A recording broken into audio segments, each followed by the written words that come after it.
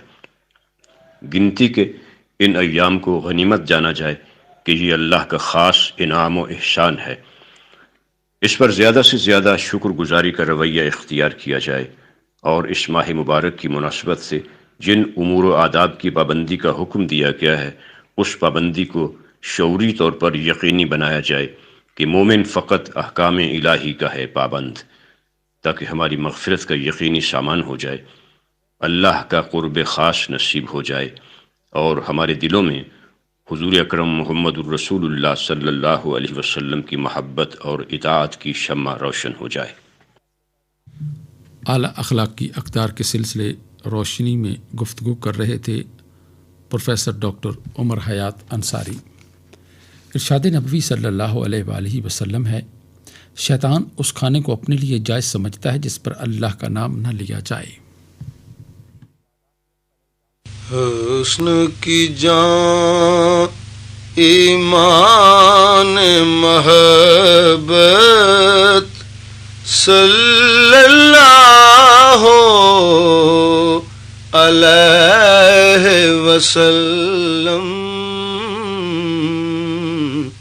حسن کی جان ایمان محبت صلی اللہ علیہ وسلم، سرتا پا رحمت ہی رحمت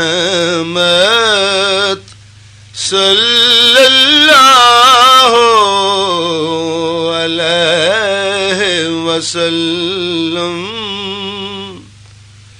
سب سے اونچا درجہ ان کا، سب سے اونچا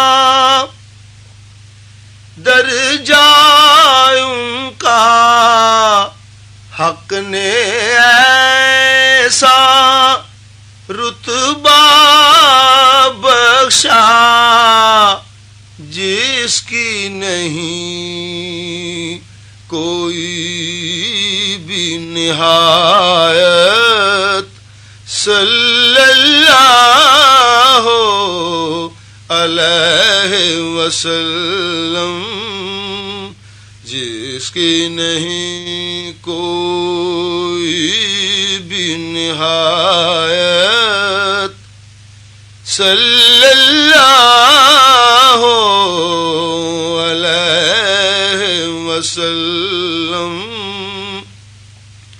عدل کیا تو اپنے پر آئے، عدل کیا تو اپنے پر آئے، سب کو دیکھا ایک نظر سے، حق میں کسی کی بھی نہ رعایت، صلی اللہ علیہ وسلم، حق میں کسی کی بھی نہ رعایت،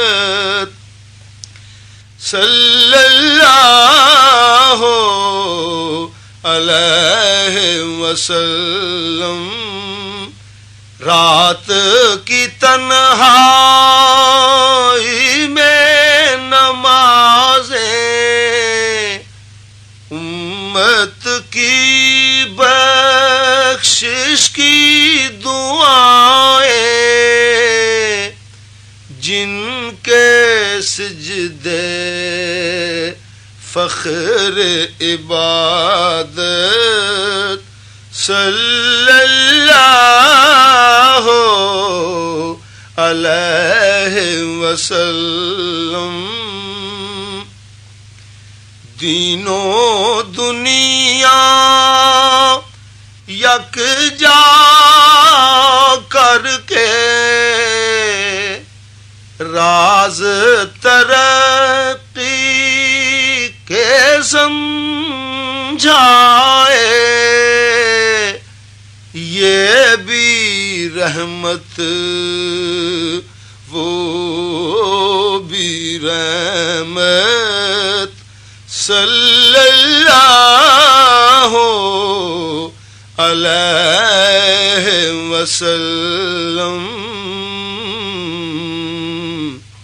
حسن کی جان ایمان محبت، صلی اللہ علیہ وسلم۔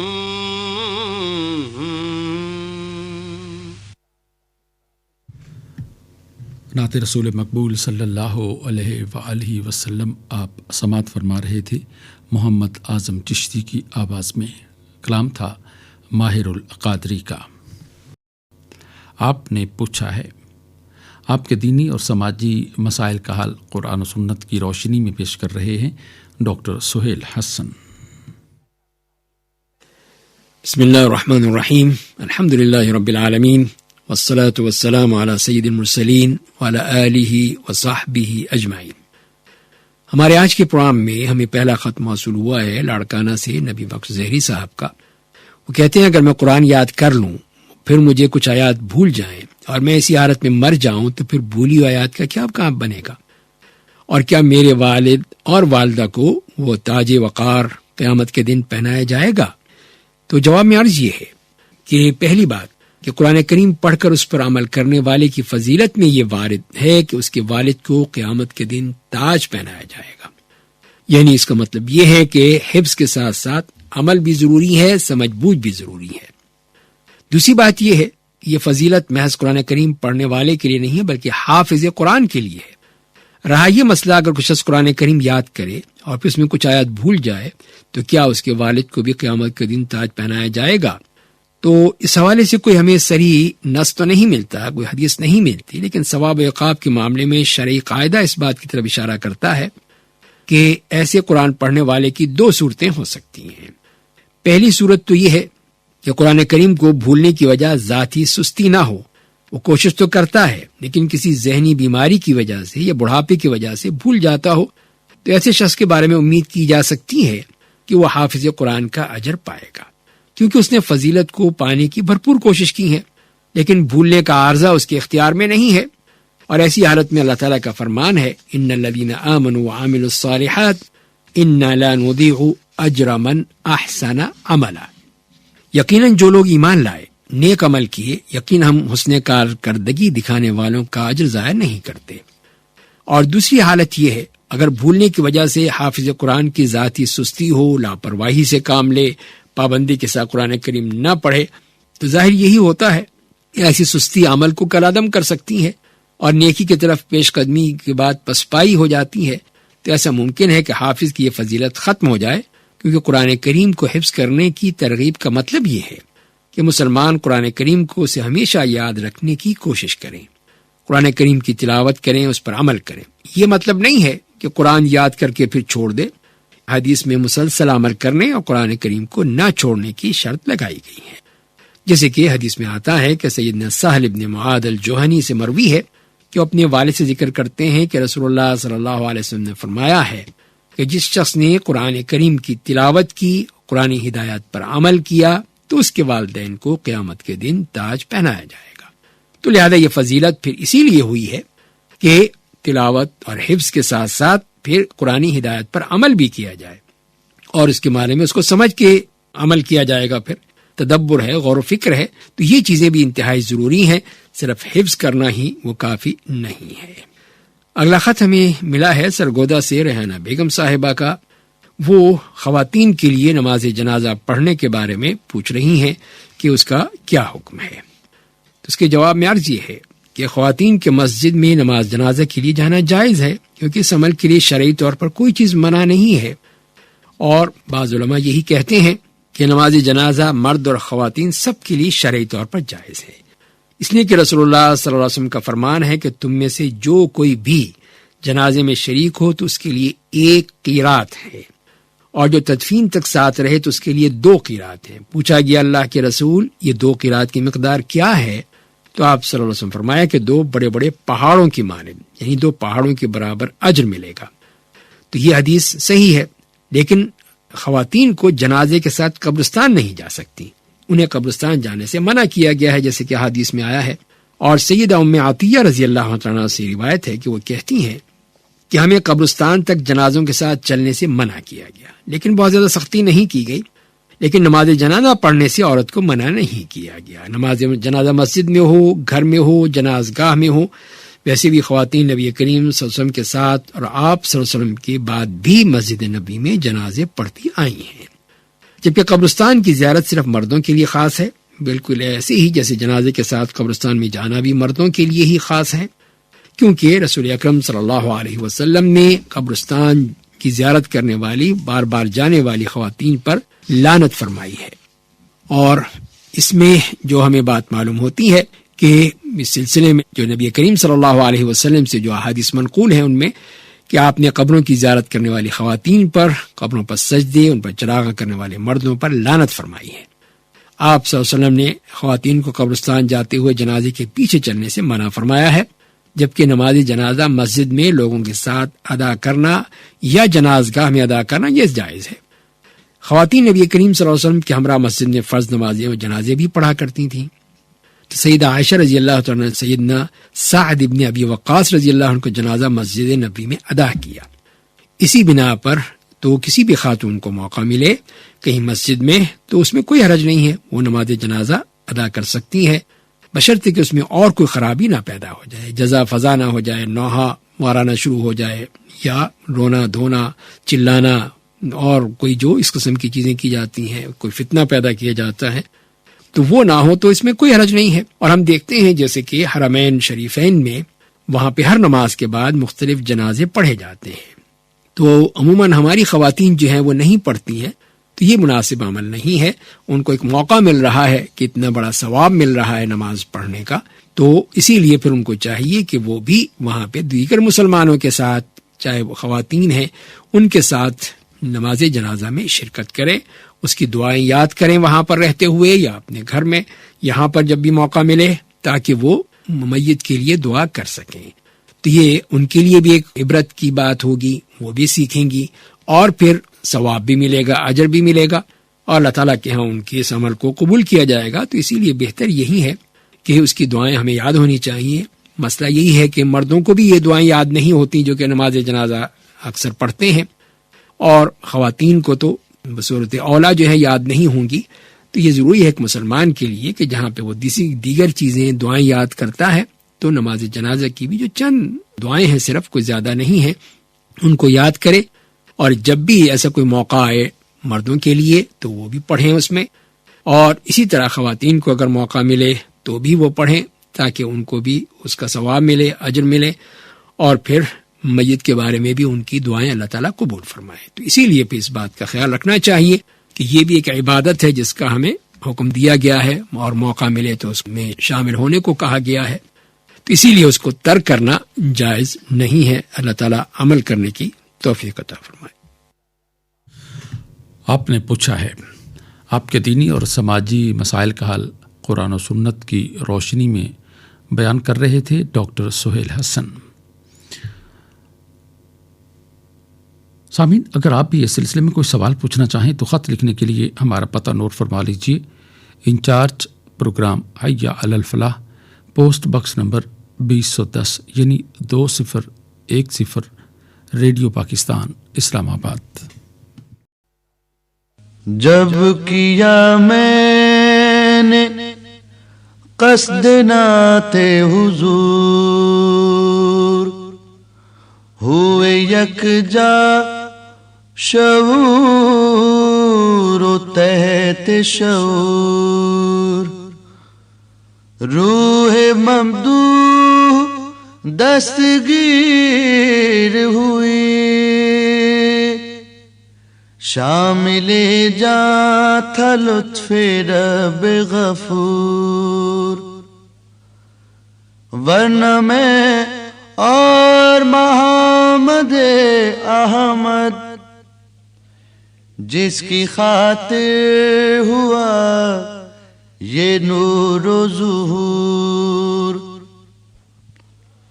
خود خدا جس کا ہے ستائش گر، رحمت عالمی ہے جو مذکور، وہ کہ ہے مظہر دعائے خلیل، ذکر جس کا ہے جا بجا مستور، نطق جس کا حیات کا دستور، زندگی جس کی ہے منارہ نور، حسن سے جس کے کائنات حسین، خلق سے جس کی خلق ہے مسحور، اس کی خدمت میں کچھ برنگ غزل،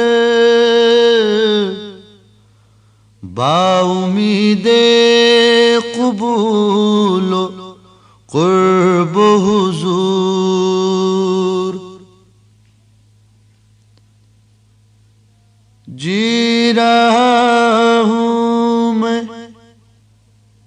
اس دیار سے دور، چارہ جو جیسے چارہ کار سے دور،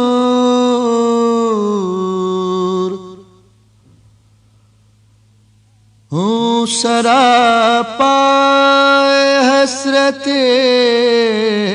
دیدار، آج میں شہر شہر یار سے دور، آبجو کی طرح ہوں سرگرداں،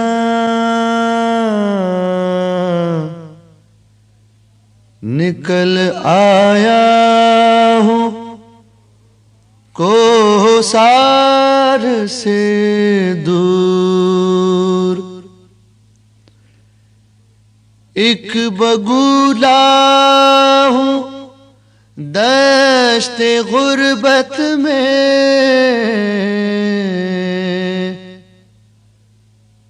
قریائے راتو قرار سے دور،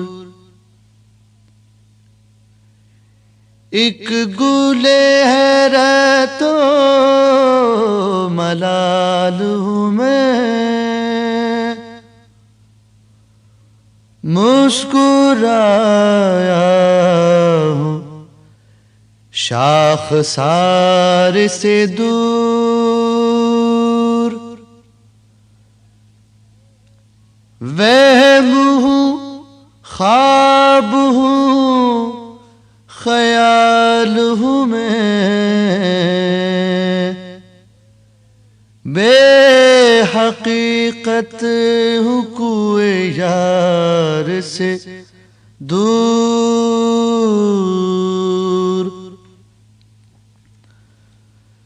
لب پہ آیا ہوا سوال ہوں میں،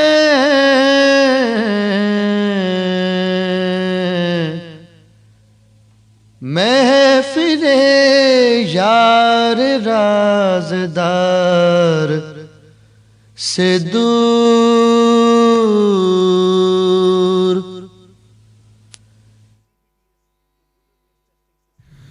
نعت رسول مقبول صلی اللہ علیہ وآلہ وسلم پیش کر رہے تھے سلامت علی۔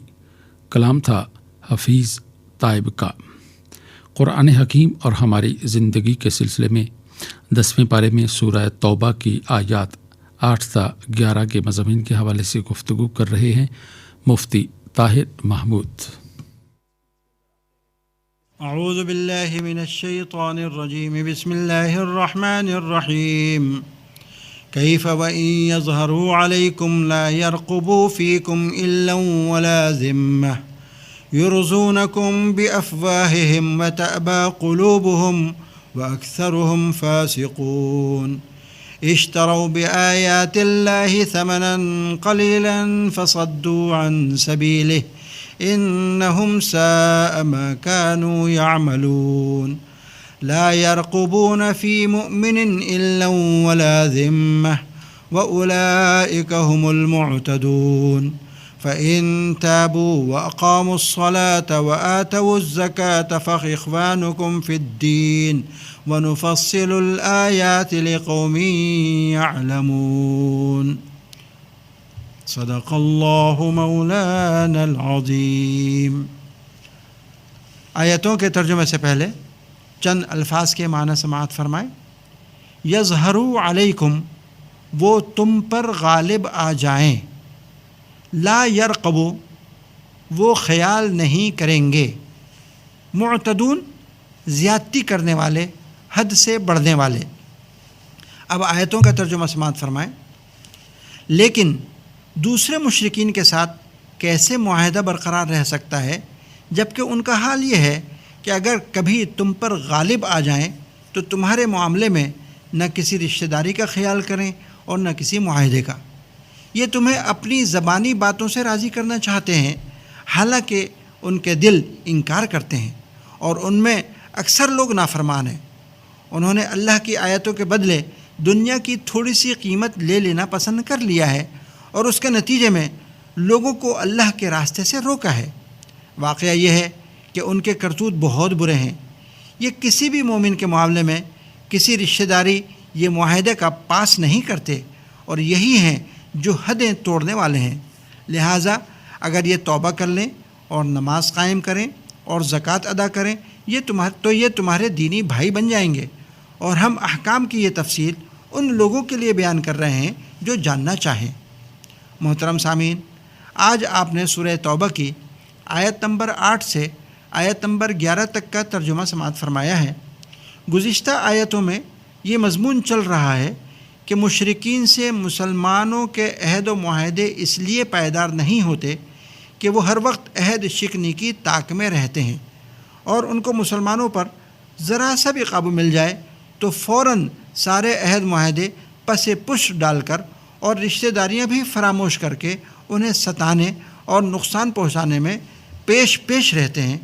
وہ تو مسلمانوں سے اس مجبوری میں معاہدہ کرتے ہیں کہ مسلمانوں پر ان کا قابو نہیں چلتا۔ آج تلاوت کی گئی آیتوں میں اسی مضمون کا تسلسل ہے۔ فرمایا کہ ان مشرکین سے تمہارے عہد معاہدے اس لیے بھی برقرار نہیں رہ سکتے کہ ان کو مسلمانوں کے ساتھ بیر ہے۔ ان کو ذرا سا موقع مل جائے اور قابو چل جائے تو مسلمانوں کو نقصان پہنچانے سے دریغ نہیں کریں گے، اور ایسے میں ان کو نہ تعلقات اور رشتہ داری کا خیال رہے گا، نہ عہد معاہدے کی پاسداری رہے گی۔ اس وقت ان کا تم پر قابو نہیں چل رہا، بس نہیں چل رہا، اس لیے زبانی کلامی تو تم سے وعدے معاہدے کر کے تم کو راضی مطمئن کر رہے ہیں، حالانکہ دل سے یہ تم سے نفرت کرتے ہیں، اور ان میں زیادہ تر لوگ شریر اور نافرمان ہیں۔ یہ لوگ ایسے نالائق اور بد نصیب ہیں کہ اللہ پاک کی آیتوں اور نشانیوں کا کھلی آنکھوں سے مشاہدہ کرنے کے باوجود حقیر دنیا کے تھوڑے سے مال و متاع کے فائدے اور مزے کی خاطر آیتوں کا انکار کرنے پر تلے ہوئے ہیں۔ یہ لوگ راہ حق سے بھٹکے ہوئے اور بد عملی میں گرفتار ہیں۔ اللہ پاک کا سیدھے راستے کا تقاضا تو یہ تھا کہ یہ عہد معاہدے کی پاسداری کریں، لیکن انہوں نے اس کی خلاف ورزی کر کے بے راہ روی اختیار کی، اور یقیناً ان کی یہ حرکت بہت ہی بری ہے۔ آیت نمبر 11 میں یہ مضمون ہے کہ یہ مشرکین اگر اپنے کفر و شرک سے توبہ کر لیں اور مسلمان ہو جائیں اور اپنے مسلمان ہونے کو عمل سے ظاہر بھی کریں، یعنی نمازیں پڑھنے لگیں، زکوٰۃ دینے لگیں، تو پھر ان کے سابقہ تمام جرائم پر نظر نہیں ہوگی، ان کا پچھلا سب کیا دھرا معاف ہو جائے گا، خواہ کچھ ہی کیا ہو۔ اسلام لانے سے وہ تمہارے دینی بھائی ہو جائیں گے، ان کا پچھلا کیا سب معاف ہو جائے گا۔ اور ہم سمجھدار لوگوں کو بتلانے کے لیے شریعت کے احکام کو خوب تفصیل سے بیان کرتے ہیں۔ محترم سامعین، آیتوں کے مضامین آپ نے سماعت فرمائے۔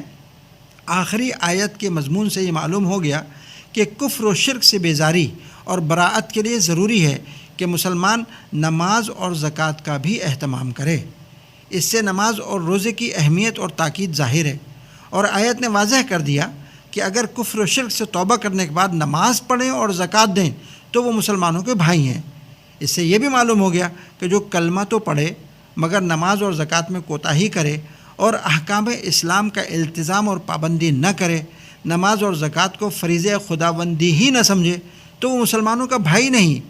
اسی لیے بعض ائمہ مجتہدین جیسے امام احمد ابن حنبل رحمۃ اللہ علیہ کے نزدیک نماز کو جان بوجھ کر چھوڑ دینے والا مسلمان نہیں رہتا، مگر ہمارے امام اعظم امام ابو حنیفہ رحمۃ اللہ علیہ کے نزدیک اگر کوئی شخص نماز یا زکوٰۃ کا انکار تو نہیں کرتا، ان کو فریضہ خداوندی سمجھتا ہے مگر ان کے ادا کرنے میں کوتاہی کرتا ہے اور اس کوتاہی پر خود کو گناہ گار بھی سمجھتا ہے، تو ایسا شخص کافر نہیں ہوتا بلکہ وہ ایک گناہ گار مسلمان ہے، اس کو توبہ کرنی چاہیے۔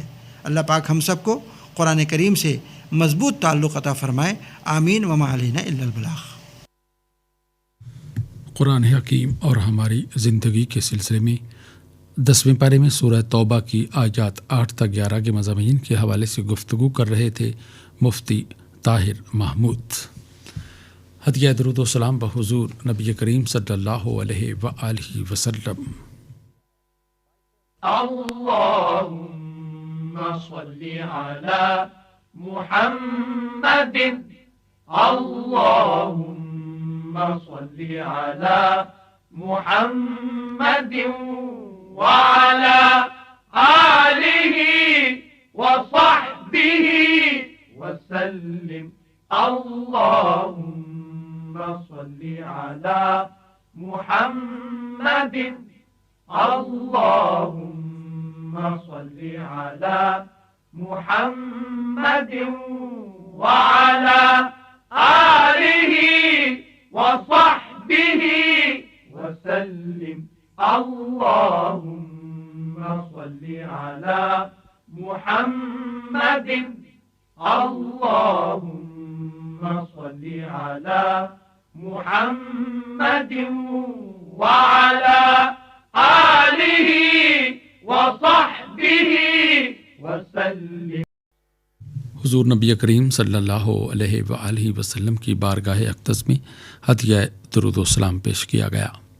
آئیے پروگرام کے ان اختتامی لمحات میں اللہ تعالیٰ کے حضور دعا کے لیے ہاتھ پھیلائیں۔ الحمد للہ رب العالمین والصلاة والسلام على سید المرسلین سیدنا وحبیبنا محمد وآلہ واصحابہ اجمعین۔ اے اللہ، اے بندوں سے محبت کرنے والے اور ان پر شفقت کرنے والے رب، ہمارے ساتھ بھی محبت و شفقت کا معاملہ فرما کہ ہم بھی گنہگار سہی مگر بندے تو تیرے ہی ہیں۔ اے اللہ، ہمیں توفیق عطا فرما کہ ہم آپس میں پیار محبت سے رہیں۔ اے اللہ، تو نے اپنے محبوب نبی کے ساتھیوں کی شان یہ بیان فرمائی ہے رحماء بینہم، کہ وہ آپس میں بڑے مہربان تھے۔ اے اللہ، اے رب رحیم، ہمیں صحابہ کرام کے نقش قدم پر چلنے کی توفیق عطا فرما کہ ہم بھی آپس میں مہربان اور نرم دل بن جائیں، سختی کا مظاہرہ اپنے دشمنوں یعنی کافروں کے خلاف کریں، جیسا کہ اصحاب کرام تھے اشداء علی الکفار، کافروں کے مقابلے میں مضبوط۔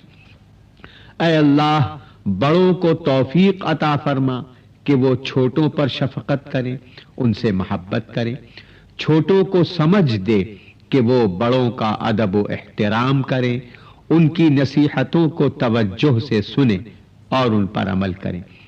اے اللہ، اے دلوں کے جوڑنے والے، وہ لوگ جو کسی معمولی رنجش کی بنا پر ایک دوسرے سے کٹ گئے ہیں، ان کے دلوں میں باہمی الفت پیدا کر دے۔